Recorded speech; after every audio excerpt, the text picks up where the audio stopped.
శ్రీమాత్రే నమః. ఈరోజు ఈ వీడియోలో మనం 2023వ సంవత్సరంలో నవంబర్ నెల 1వ తారీఖు నుంచి 15వ తారీఖు వరకు వృషభ రాశి వారి ఫలితాలని చూద్దాం. అంతకంటే ముందు ఈ వీడియో కనుక మీకు నచ్చినట్లయితే లైక్ చేయండి, షేర్ చేయండి.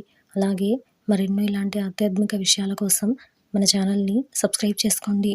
ఇంకా విషయంలోకి వెళ్తే నవంబర్ నెల 1వ తారీఖు నుంచి 15వ తారీఖు వరకు వృషభ రాశి వారికి సంబంధించి ఆకస్మిక ప్రయాణాలు చేయవలసి రావచ్చు. నూతన రుణాలు చేస్తారు.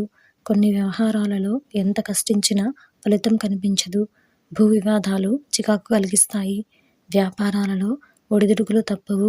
ఉద్యోగాలలో నిరుత్సాహ వాతావరణం ఉంటుంది. సేవా కార్యక్రమాలలో ఉత్సాహంగా పాల్గొంటారు. ఆదాయం తగినంత ఉండదు. ఉద్యోగమున ముఖ్యమైన పత్రాల విషయంలో జాగ్రత్తగా వ్యవహరించాలి.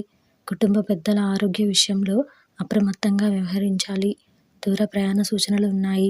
దైవ సేవా కార్యక్రమాలలో విశేషంగా పాల్గొంటారు. నిరుద్యోగ ప్రయత్నాలు కొంత మందకొడిగా సాగుతాయి.